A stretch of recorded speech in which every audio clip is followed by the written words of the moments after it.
Welcome to the Gerbil Experiments with Megan Stevens of eatbeautiful.net. Hi everyone, I'm Megan Stevens. I blog at eatbeautiful.net and I've been doing that for about 11 years. Several years ago, I let my YouTube channel lapse and I'm starting it up again because I'm really excited about this new project I'm doing with gerbils. So for the past 11 years, I've been writing articles and creating recipes for people who are trying to overcome different symptoms or even autoimmune diseases. I have put 6 of my own autoimmune diseases into remission and I am in optimum health, which I'm so excited about after many years of working hard to recover my health.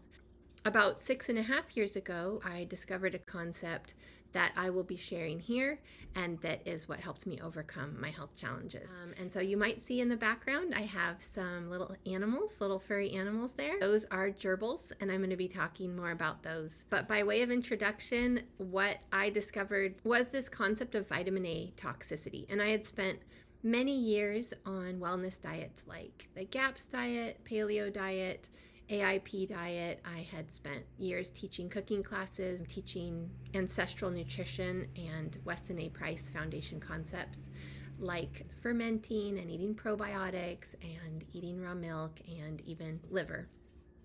And I spent so many years, about 10, eating superfoods like that, eating the rainbow, that I made myself toxic with not only vitamin A, but also copper. So what's interesting is in a lot of those communities, foods that are high in vitamin A, sometimes even supplements, are touted as being really good for us. So we're told to eat more kale, more sweet potatoes, more red bell peppers, more tomatoes, more anything bright and colorful, leafy greens, all of those things, as well as organ meats. And then, the whole Eat the Rainbow Whole 30 movement, of course, has encouraged that kind of eating as well.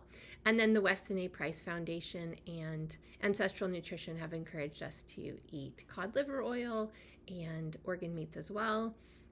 And so I was doing all of that, and perhaps you are too, or have done those things also. But what I was noticing is that people were not getting well, and certainly depending on what your health situations are, there are many variations of struggling with one's health. All of these little subgroups break off and form to try to help people with different conditions, and one of those is the low oxalate group, where you see a lot of strict adherence to the diet, but you're also told you'll never ever fully recover. You will always have to stay on a low oxalate diet. Or in the AIP community, for example, you'll be told you'll always have this autoimmune disease. You might be able to feel better, but it will only be in remission. It will never be gone. And so I am definitely living proof that that's not the case. And of course, over the next decades, I will continue to prove that with my healthy life, I hope. But what I discovered was that all of these foods are high in a couple of things that actually our body stores, and they make us sick. One of them is vitamin A and one of them is copper. And of course, you'll also find communities that tell you to eat more copper. That's very trendy right now. But what you'll find in these same communities is that people are not getting well. They might see short-term improvements, which is what I felt at first on these diets.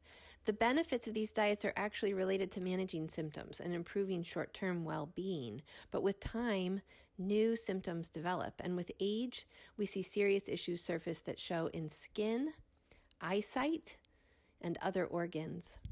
Initial improvements on most restricted diets are caused by getting off of a standard American diet, no longer eating sugar, nightshades, certain spices, dairy, or eggs. But long term, what happens when we load up on sweet potatoes, kale, liver, bacon, and things like turmeric or spirulina? This brings me to the 1925 study and other studies done around the same time. That's the focus of my YouTube videos. In that study done by Wolbach and Howe, it was concluded that rats and humans need vitamin A for optimum health. National recommendations and standards were created because of Wolbach and Howe's test or study, without realizing that the body takes all vitamin A to the liver and treats it the same way as it does drugs and alcohol. It detoxes it along the same pathway. That the study was done incorrectly, which we'll get into more and I'll explain more, needs to be shown clearly by redoing it next to a study done properly.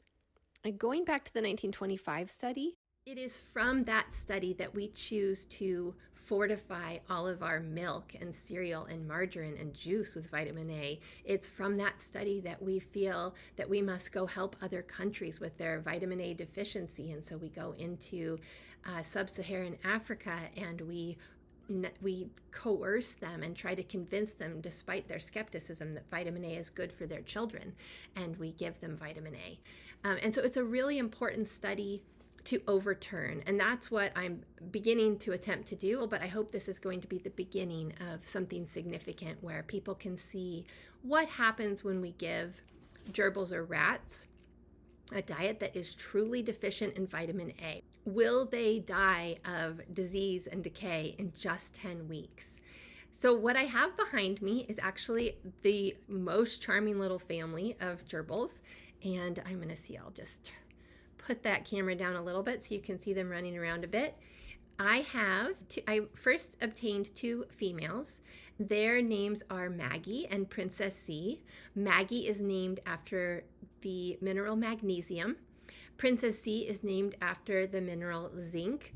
And then we acquired a boy named Po Boy, and he is named after the mineral potassium. So I've named our gerbils, our 3 parent gerbils, after necessary nutrients in the human diet. I had a hard time finding gerbils that were young enough to do the experiment on, because I need to emulate the experiment exactly as it was done in the 1925 study. And so we actually bred our 2 females with our male. And that guy that you see in the background there, that's Po Boy. He's our male. So we brought him on after I had the females, and he was smaller than the females, but eventually he became fertile and mated with them. And about a month ago, not quite a month ago, we got a couple of babies. Yeah, this delves into definitely a morality issue of, it is sad to do a scientific study on animals, and the only reason I am willing to do this is because of the tragedy of what's happening in sub-Saharan Africa. And we also see governments doing it to their peoples. For example, in Central and South America, in Mexico, in Bolivia, in India, in other countries, and even in Canada and the United States. Of course, it's the most upsetting when it's being put upon people groups who instinctively feel distrustful, and yet they are being coerced. And I look forward in a future video to sharing some of the information about the systems in sub-Saharan Africa where people are being coerced into taking vitamin A. Vitamin A toxicity is a known medical condition. It's just that up until now, it's been explored more in terms of acute toxicity that can happen if someone, eats a large amount of liver in the wild. But what we're seeing here, this pattern that is happening, that happened to me and that is happening to literally millions of people around the world, is chronic vitamin A toxicity, where it builds up in the system over time. Because interestingly, I would say vitamin A is not actually a vitamin. And instead, there are countless studies that show us that vitamin A is a toxin linked to osteoporosis, infertility, complications with other sicknesses, and much more. I'm just adding one experiment to work of men like Dr. Garrett Smith, Dr. Anthony Mawson, and Grant Genera. My life has been changed by their work, and I'm taking a step that they haven't taken, although actually Grant Genera has done this, but I'm doing it on video to share with you. I'm taking it one step further. So instead of just raising animals on 0 vitamin A to show you that gerbils, rats, and humans do not require any vitamin A at all to thrive, I'm going to do a second cage where I redo the study of 1925, and we can see how the 2 different cages, the animals in the 2 different cages behave and what happens to their health. One is on a truly vitamin A deficient diet, and the other is going to be on the 1925 diet that was full of precursors, so I would theorize that it was actually toxic in vitamin A. So my future videos are going to explore this more. This video is just introducing who I am and what I'm doing and why, and I look forward to delving into each of these topics in more detail in follow-up videos. So please like this video if you're interested in it, and please subscribe. Click on the notifications to get follow-up notifications when I release new videos, and we will be following the lives of the 2 baby gerbils as they start on the 2 diets, one possibly toxic, the other one possibly toxic.